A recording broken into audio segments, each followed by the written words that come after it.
نحمده ونصلي على رسوله الكريم اما بعد۔ فرشتوں کو نبی کیوں نہیں بنایا گیا؟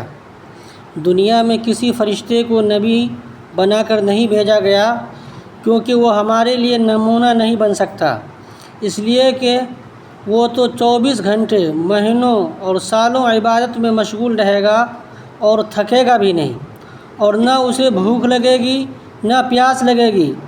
آدمی اس کی برابری کیسے کر سکتا ہے؟ اور پھر فرشتے میں اللہ تعالیٰ نے نافرمانی کا مادہ ہی نہیں رکھا، اس کو تو اطاعت ہی اطاعت کرنی ہے، اور انسان میں اچھائی اور برائی دونوں کے مادے ہیں۔ اس کے باوجود اگر برائی سے بچے گا اور اس کے باوجود وہ اگر برائی سے بچے گا اور اچھائی کرے گا تو ثواب ملے گا، یہی امتحان کا مطلب ہے۔ تو اسی غرض سے اللہ تعالیٰ نے انسانوں ہی میں انبیاء علیہم السلام کو نمونہ بنا کر بھیجا۔ اور پہلے یہ ہوتا تھا کہ انبیاء علیہم السلام خاص قوموں کی طرف تشریف لاتے تھے، بیک وقت کئی نبی ہوتے تھے، ایک فلاں قوم کی طرف، دوسرا فلاں علاقے والوں کے لیے۔ وہ چلا جاتا، جب قوم میں بگاڑ ہونے لگتا تو دوسرا آ جاتا، لیکن ہمارے آقا و مولا محسن انسانیت فخر دو عالم حضرت محمد الرسول اللہ صلی اللہ علیہ وسلم کو اللہ تعالیٰ نے قیامت تک کے لیے نبی بنا کر مبعوث فرمایا۔ مشرق و مغرب کے لیے آپ کو نبی بنایا، جنات اور انسان کے لیے آپ کو نبی بنایا، تمام عالم کے لیے آپ ہی کو نبوت عطا فرمائی، کیونکہ اب کوئی نیا نبی دنیا میں آنے والا نہیں ہے۔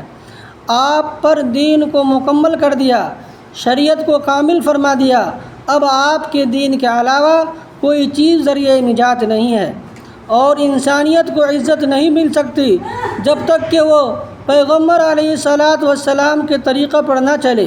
نہ دنیا میں کامیابی ملے گی نہ آخرت میں کامیابی ملے گی۔ یہی دین محمدی زندگی کا سب سے بڑا سرمایہ ہے، اس لیے ہر مسلمان کی یہ ذمہ داری ہے کہ وہ پیغمبر علیہ السلام کی سیرت سے اپنے آپ کو جوڑ کر رکھے۔ جتنا سیرت سے قریب ہوتا جائے گا اتنا ہی پیغمبر علیہ السلام سے قریب ہو جائے گا۔ اللہ تعالیٰ کا تقرب حاصل کرنے کے لیے جناب محمد الرسول اللہ صلی اللہ علیہ وسلم کی اتباع لازم اور ضروری ہے۔ قرآن کریم میں اللہ تبارک و تعالیٰ نے ارشاد فرمایا، قُلْ إِن كُنتُمْ تُحِبُّونَ اللَّهَ فَاتَّبِعُونِي يُحْبِبْكُمُ اللَّهُ وَيَغْفِرْ لَكُمْ ذُنُوبَكُمْ وَاللَّهُ غَفُورٌ رَحِيمٌ۔ اے پیغمبر، آپ اعلان کر دیجئے کہ اگر تمہیں اللہ تعالیٰ سے محبت کا دعویٰ ہے تو میری پیروی کرو، تو اللہ تعالیٰ تمہیں اپنا محبوب بنا لیں گے اور تمہارے گناہوں کو بخش دیں گے۔ اللہ تعالیٰ بہت مغفرت فرمانے والے اور نہایت مہربان ہے۔ یعنی جو شخص پیغمبر کی اطاعت کرے گا تو وہ اللہ تعالیٰ کی اطاعت کرنے والا بن جائے گا۔ ارشاد خداوندی ہے، من یطیع الرسول فقد اطاع اللہ۔ جس نے رسول کا کہا مانا، پس اس نے اللہ کے حکم کی تعمیل کی۔ اس لیے ہر مسلمان، مرد ہو یا عورت، چھوٹا ہو یا بڑا، جوان ہو یا بوڑھا، امیر ہو یا غریب، کہیں کا رہنے والا ہو، کوئی بھی زبان بولنے والا ہو، کسی بھی نسل اور خاندان سے اس کا تعلق ہو، اس کو بہرحال پیغمبر علیہ السلام کی سیرت سے اپنے آپ کو وابستہ کرنا چاہیے۔ ہماری حالت آج بڑے افسوس کا مقام ہے کہ دنیا جہاں کی باتیں ہم جانتے ہیں، گناہوں کی باتیں ایسی یاد ہیں کبھی ذہن سے محو نہیں ہوتی، اور آج تو ٹیلی ویژن اور فلموں کا دورہ ہے۔ چھوٹے بچوں کو پوری اسٹوریاں یاد ہیں۔ یاد نہیں ہے تو کیا پیغمبر علیہ السلام کے حالات نہیں یاد ہیں؟ نہ پڑھنے کی فکر ہے اور نہ جاننے کی، البتہ زبانی دعویٰ بہت ہے۔ پیغمبر علیہ السلام کے شان میں نعوذ باللہ کوئی خبیث النفس شخص شرارت کرے تو ہمارا خون کھول جاتا ہے۔ ضرور کھولنا چاہیے، اور جتنا بھی اس پر غصہ آئے کم ہے، لیکن یہ بھی تو دیکھیے کہ پیغمبر علیہ السلام کے ساتھ ہم نے خود کیسا تعلق قائم کر رکھا ہے۔ یہ زبانی جمع خرچ تو نہیں، کہیں ایسا تو نہیں یہ تعلق حلق سے نیچے نہ اترتا ہو، صرف زبان تک محدود ہو۔ ہماری زندگی سنتوں سے کتنی معمور ہے، ہمیں اس کا جائزہ لینا ہمیں اس کا جائزہ لینے کی ضرورت ہے۔ ہمارے بچوں کے اندر پیغمبر علیہ السلام کی باتوں کا تذکرہ کتنا ہوتا ہے، اس کا ہمیں جائزہ لینا ہے۔ ہمارے گھروں کے اندر پیغمبر علیہ السلام کی سنتیں کتنی زندہ ہیں، اس کی ہمیں فکر کرنی چاہیے۔ اس کے بغیر کام نہیں چل سکتا۔ انہی مقاصد کے تحت ایک چھوٹا سا پروگرام شروع کیا گیا ہے۔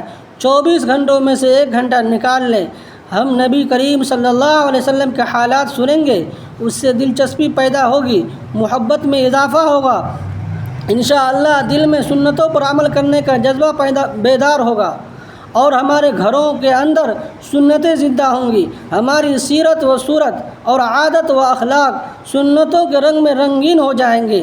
دعا کیجیے اللہ تعالیٰ ان مجالس کو اپنے فضل و کرم سے ہمارے لیے نجات، ہدایت اور اصلاح کا ذریعہ بنائے، آمین۔ بات اصل یہ ہے کہ آپ کی سیرت کے اتنے گوشے ہیں، اگر ان کو بیان کیا جائے تو اس کے لیے گھنٹہ 2 گھنٹہ، 10 دن، 20 دن اور مہینے بھی ناکافی ہیں۔ سیرت کے گوشے اتنے ہیں کہ ایک ایک گوشہ پر لوگوں نے کتابیں لکھ ڈالی۔